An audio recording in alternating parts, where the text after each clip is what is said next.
नमस्कार। आप देख रहे हैं टैलेंटेड व्यू। और एक तरफ जहां दुनिया के दूसरे सभी देश कोरोना संकट से निपटने की तैयारी में लगे हुए हैं, वहीं भारत सरकार देश में कोरोना से निपटने के साथ ही वित्तीय आपातकाल लगाने की तैयारी में भी जुट गई है। हालांकि सरकार के पास अभी ऐसी कोई ताकत नहीं है जिसके जरिए वह वित्तीय आपातकाल लगा सके, लेकिन वह सुप्रीम कोर्ट के जरिए यह काम करवाने की तैयारी में है। यानी भारत में जिस तरह से कहते हैं कि कोड और ऊपर से उसमें खुजली, इस तरह की व्यवस्था देश में लागू हो सकती है। सुप्रीम कोर्ट में centre for accountability and systematic change CASC द्वारा एक 26 मार्च को याचिका दायर की गई थी और इस याचिका में मांग की गई है कि कोरोना वायरस के संकट से निपटने के लिए देश में वित्तीय आपातकाल लगाया जाना चाहिए। इस याचिका के दायर होने के बाद यह माना जा रहा है कि देश में जल्द ही वित्तीय आपातकाल लागू हो सकता है।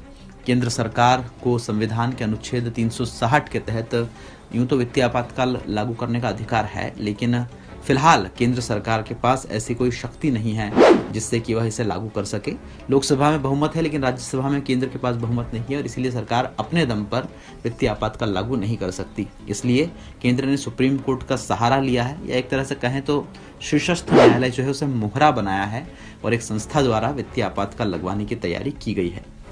क्या होगा वित्तीय आपातकाल का असर यदि देश में लागू होता है? तो केंद्र सरकार अपने कर्मचारियों और राज्य सरकार के कर्मचारियों के वेतन और भत्तों में कटौती कर सकती है।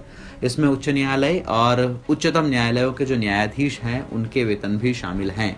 इसके अलावा सभी राज्यों के वेतन भत्तों और पेंशन को रोका या कम किया जा सकता है। सरकार यदि चाहे तो सरकार जिन्हें देना चाहेगी उन्हें पैसा देगी, सरकार जिन्हें पैसा नहीं देना चाहे उन्हें नहीं देगी। जिन कर्मचारियों की जरूरत है उन्हें पैसा मिलेगा, जिनकी जरूरत नहीं है उन्हें पैसा नहीं मिलेगा। काम बराबर करना पड़ेगा। 2019-20 के लिए ये जो राशि है वेतन की, ये लगभग 9 लाख करोड़ रुपए है और केंद्र के असैन्य कर्मचारी का जो वेतन और भत्ते हैं उनको मिलाकर 2.5 लाख यानी कि 2.5 लाख करोड़ रुपए होता है। वित्तीय आपातकाल लागू करते ही केंद्र सरकार को राज्य सरकार के वेतन और पेंशन में कटौती की छूट मिल जाएगी, जिस पर अभी सरकार को 11.5 लाख करोड़, ये जो ऊपर मैंने आपको दोनों बताए, जोड़कर खर्च करना पड़ता है। यदि इसमें 20% की कटौती भी की गई तो सरकार को एक साल में ही सीधी 2.30 लाख करोड़ रुपए की बचत होगी। चूंकि वित्तीय आपातकाल में सभी वित्तीय स्वामित्व केंद्र और राज्य सरकारों के पास होंगे, ऐसे में सभी निर्णय केवल सरकार ही कर सकेगी। इसमें बैंकों पर कई तरह के बंधन या पाबंदियां लगाई जा सकेगी। हो सकता है पैसे की जो निकासी की सीमा हो या पैसे रखने की जो ब्याज दर वगैरह की सीमा हो, ये भी केंद्र तय करे। इसके अलावा बजट में भी कटौती कर सकता है केंद्र राज्य सरकारों के, और तमाम सारे निर्णय आ सकते हैं। पहले कब आपातकाल लागू हुआ है देश में, जरा इसे भी समझ लेते। इससे पहले 1962 में जब भारत और चीन का युद्ध हुआ था उस समय, इसके अलावा 1975 में जब भारत और पाकिस्तान का युद्ध हुआ था उस समय, और 1975 में ही जब आंतरिक गड़बड़ी का हवाला देकर देश में आपातकाल को संविधान के अनुच्छेद 352 के तहत लगाया गया था। लेकिन कभी भी देश के इतिहास में आज तक 73 सालों में कभी भी वित्तीय आपातकाल नहीं लगाया गया है। क्या क्या असर होगा इसका? देश में यदि वित्तीय आपातकाल लगता है तो देश में नागरिकों के वित्तीय अधिकार और मौलिक अधिकार पहले तो ये समाप्त होंगे। इसके अलावा कई राज्यों की जो सरकारें हैं वो यदि इसका विरोध करेंगी तो केंद्र द्वारा सीधा उन राज्य की सरकारों को बर्खास्त किया जा सकेगा अनुच्छेद 356 के तहत, और वहां पर राष्ट्रपति शासन लागू करा जा सकेगा। यानी कि सीधे वहां पर केंद्र का शासन होगा, केंद्र पूरी सत्ता अपने हाथों में वहां की ले सकती है। राज्य सरकारों के बजट भी केंद्र ही पास करेगा। राज्य का यदि पैसा देने का मन हो केंद्र सरकार को तो देगी, अन्यथा नहीं देगी।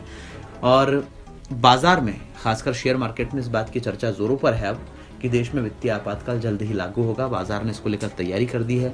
लोगों में इस बात की उम्मीदें भी बढ़ गई है बाजार वालों में कि बाजार को प्रोत्साहन देने के लिए सरकार अलग से पैकेज घोषित करेगी, और इस तरह से अलग अलग चर्चाएं चल रही हैं। तो वर्तमान में सुप्रीम कोर्ट जो है सरकार को सहयोग करने के लिए जाना जाता है, और हम सभी जानते हैं कि सरकार को जो भी फैसला करवाना होता है, चाहे 370 का हो या दूसरे सारे फैसले हो, सुप्रीम कोर्ट ही करता है। और ऐसे में देश में वित्तीय आपातकाल भी यदि लागू होता है तो इससे न सिर्फ लोगों के आर्थिक और मौलिक अधिकार प्रभावित होंगे, बल्कि देश को कई सारी कठिनाइयों से भी गुजरना पड़ेगा।